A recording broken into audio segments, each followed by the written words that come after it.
Welcome to Planetside 2, where veterans treat new players like Doomguy treats demons.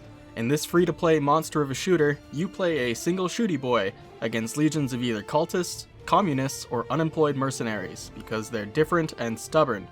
Make your way around the 4 continents, stealing bases from lesser factions, and winning glory for your waifu / supreme leaders / potential employers. You're not here for the backstory though. You're here because you installed the game, created a character, logged in, and now you have no idea what the hell is going on. Don't worry, I've got you. Welcome to the Planetside 2 Basics Bootcamp. The objective of Planetside 2 is to capture territory. Each base is different, so as you gain or lose ground, your battlefield changes. M opens your map, and at the top of the screen you can cycle through continents to see what each battlefield looks like. Use the world map screen to easily move between continents. Press U to redeploy to other areas. Fights will happen along faction borders, so look for bases to defend or attack along them. Lattices determine which bases are able to be attacked. In order to attack and take a base, you need to have a friendly base directly next to them on a lattice. Click on bright green circles or sunderers, then click deploy on the left side of the screen to spawn there. While looking at the map screen, hover over territories to open up an information panel on the right side. You'll be able to see player distribution, capture or defense progress, and the number of friendlies and enemies. In general, look for even team distributions plus or minus a couple percent. Bases are captured by holding objectives for a couple minutes. If you spawn into a base and aren't sure where the fighting is, make your way towards one of the objectives and you'll either find your teammates or your enemies along the way. Planetside 2 is a combined arms game, which sounds awesome, but all it means is that you'll die to vehicles a lot, you'll die to air a lot, and you'll die to infantry. A lot. When you first log in, you'll be put into a platoon by default. This can be either good or bad. Sometimes you'll find that even though you're in a squad with other people, no one's fighting together. Hit the P key to bring up the squad page and leave your squad if it's not working for you. You can also browse through to see any other open squads available to join. In general, look for any squad that is being hosted by an outfit and you will mostly be alright. Speaking of outfits, with a new addition of merit and loyalty, it's very beneficial to be part of an outfit and to fight with outfit mates. Each base you attack and defend will reward merit, which can be spent in Sanctuary on XP boosts and some cosmetic options. Even if you plan on playing alone, joining a large outfit means there's a good chance your defenses and attacks will have others from your outfit present. Play your classes to their strengths. Heavies, medics, and engineers make up the main fighting force and are very capable of fighting and sustaining themselves. Light assaults and infiltrators are better served attacking from different angles to divert enemies' attentions away from the front lines. In general, if you start a fight getting shot at and not shooting back, your first instinct should be to find cover. Every class except the infiltrator gets a free reflex sight, but it doesn't come equipped. Make sure to put it on your guns, as iron sights are pretty obscuring. Moving while shooting will affect your cone of fire or bullet spread.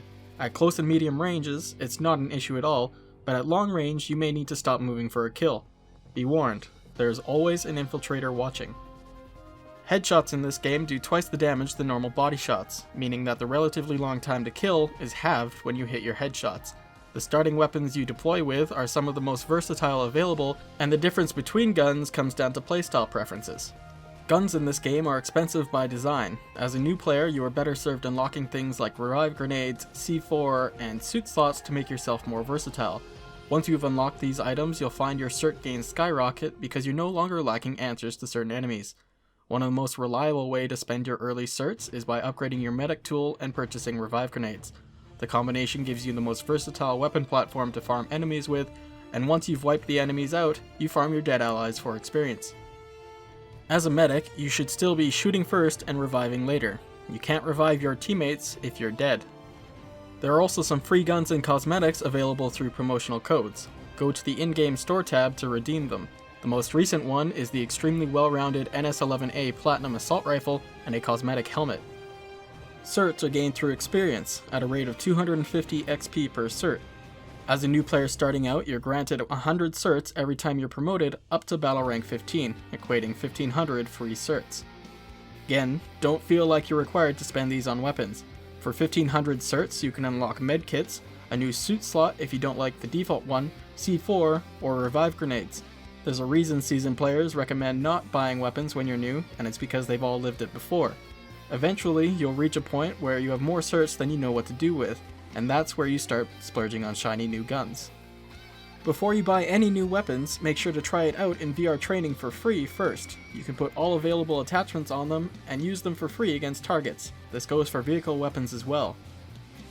Use the V key to open up your voice lines. You can ask for ammo, request a medic, say thank you, or apologize to the teammate that you just killed. Hold Q on a player to open up an interactive wheel with the ability to send a message or a friend request. The left Alt key unlocks your cursors so you can click on things in your HUD, specifically your chat box to change channels. If you Alt tab out of the game and you find you can't do anything, tap your left Alt key again and you'll be good to go. Try and be creative on the battlefield. Unique strategies are usually profitable, and even though the game is getting older, newer players have yet to experience all the cheesy ways they can be killed. At the end of the day, we're all planet men and women. If you notice someone killed you with a loadout you wanted to try, send them a message and ask about the gun or the class. The vast majority of players are extremely helpful and love to talk about the game. This last tip is the most important of all and will be reinforced by every planet man and woman. Do not worry about your KD ratio. The only constant in Planetside is death, and no one is immune to it. Focus instead on the hard-fought successes and victories your efforts achieved. Each base is a new fight and a chance for glory and improvement. That's all I've got for you this time around. Until next time, continue to crush those who oppose you for your own glory and that of your faction. And remember that no matter how good or lucky you are, you will always have an ally around to finish the enemy's job.